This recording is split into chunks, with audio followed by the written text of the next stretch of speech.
righteous. I don't want to get off on a rant here, but family life is never... Sit down! I don't want to, I don't want to get off on a rant here, but family life has never, ever been the Saturday Evening Post cover that the conservative right would have us believe it once was. I mean, where's the Norman Rockwell painting entitled "Son Announces He's Gay Over Easter Ham," or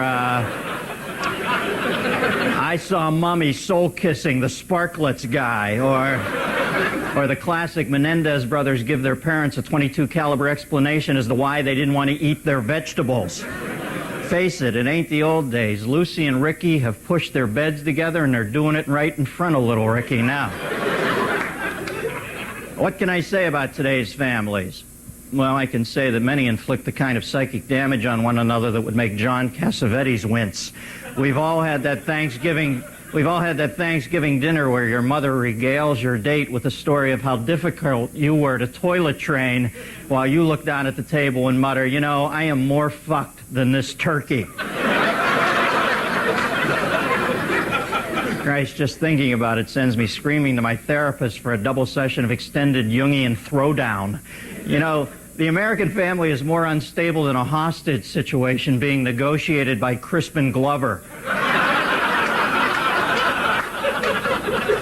The concept of family is constantly changing and has been altered more times than Luther Vandross's tuxedo. My family was literally a nuclear family. I don't know about you, but my clan was so dysfunctional, MCI had an administrator on call 24 hours a day just to update our friends and family package. Why are families screwed up? Because for many people, trying to raise children in this economy is like Tom Joad trying to pay the utility bills at San Simeon. They're struggling because just to stay afloat, both parents have to work longer hours. Consequently, children have parents who are more exhausted than Paul Prudhomme bending over to tie his shoelaces. You know, when we look to our politicians for answers, what do we get? They parrot the phrase family values. Family values has become a bigger catch-all than the front of Rush Limbaugh's shirt after an all-you-can-eat nacho blowout. You know, it's been...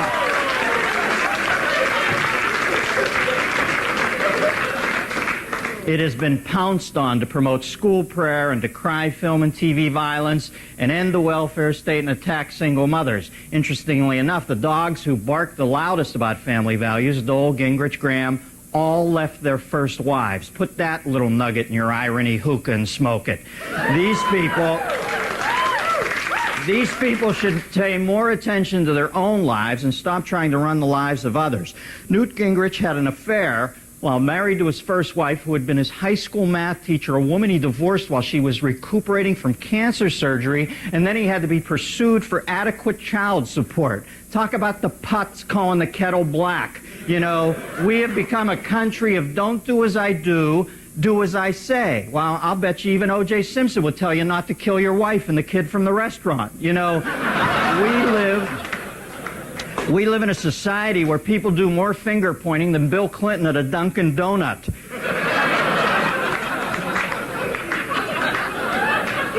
Of course, I'm oversimplifying, but that's what I'm paid to do, you know?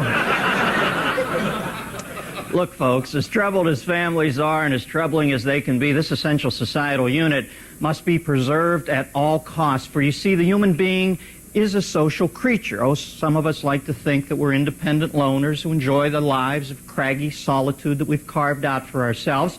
But then we surround ourselves with a little tribe of like-minded curmudgeons that we can bitch to about what assholes everybody else is.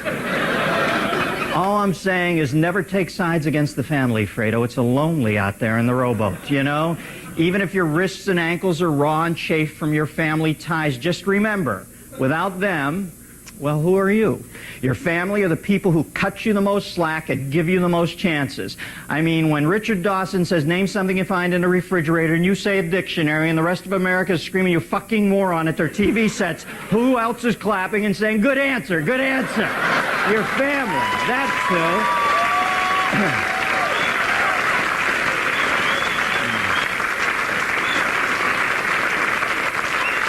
Family always keep everything in perspective. You can grow up, get out in the world, become a big success. You can control fortunes, corner the market, forecast financial trends, steer your company into the 21st century and beyond. But you go home to your family, and you know who you are? You're just the kid who got tricked by his brothers into drinking a glass of pee. Of course, that's just my opinion. I could be wrong.